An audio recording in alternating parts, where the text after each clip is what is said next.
কম তোরে আগেই কইছিলাম যে গাড়ি খা মদ চালাস না।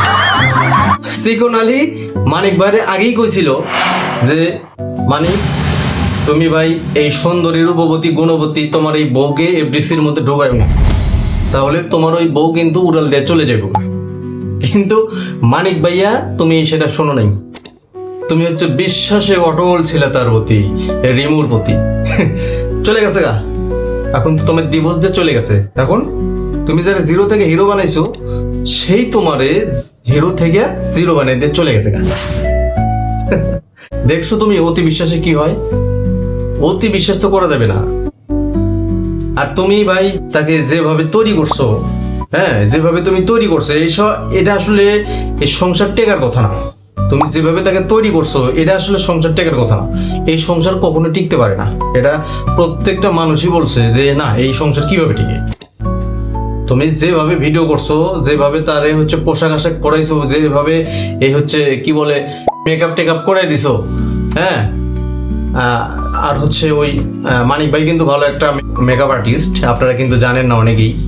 সো যাই হোক, তুমি যেভাবে তার মেকআপ করাই দিছো, যেভাবে পোশাক আশাক পরাইছো, হ্যাঁ আর যেভাবে যে ফুটেজ যে ভিডিওগুলো তুমি হচ্ছে পোস্ট করছো ভাই, এসব হচ্ছে অশ্লীল ভিডিও, এসব আসলে এই ফ্যামিলি নিয়ে দেখা যায় না।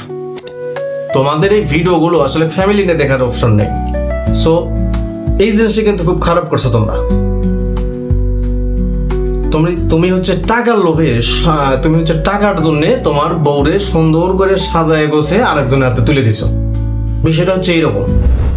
সো তোমার বউ তো উড়াল দিয়ে চলে যাইবই, এটা তো কারো দোষ নেই। কারণ সে চান্সে ছিল যে কোনো একটা ভালো পজিশনে উঠবে, যখন তোমাকে সে একটা লাথি মারি দিয়ে চলে যাবে।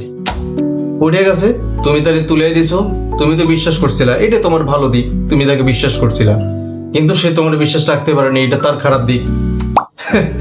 এখন আর কি করার, এখন আর কিচ্ছু করার নেই। এখন আমরা জানিও না যে তোমরা কি নাটক করতেছো না কি করতেছো, আমরা জানি না। আমাদের কি বোকা বানাচ্ছ নাকি তোমরা ভাই, বুঝতেছি না।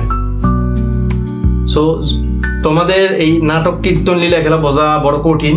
তবে হ্যাঁ, এখান থেকে একটা মেসেজ দিতে চাই আপনাদের, সেটা হচ্ছে মানিক ভাই তার সর্বোচ্চ চেষ্টা করে তাকে হচ্ছে একটা ভালো লেভেলে নিয়ে যাওয়ার চেষ্টা করছে আর কি। হোক সেটা খারাপ দিক, কিন্তু বিষয় ওঠে না। আমি একটু, আপনারা হচ্ছে নেগেটিভে নিয়েন না, কেউ পজিটিভলি নেন। সে মানিক ভাই ভালো একটা পজিশনে নিয়ে যাওয়ার জন্য সে হচ্ছে যথেষ্ট চেষ্টা করছে, কিন্তু এই রিমু হচ্ছে ভালো পজিশনে গিয়ে তাকে কি করছে, একটা লাথি মারছে।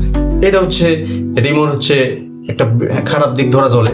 সো এই ব্যাপারে আপনাদের মতামত কি অবশ্যই কমেন্ট করে যাবেন।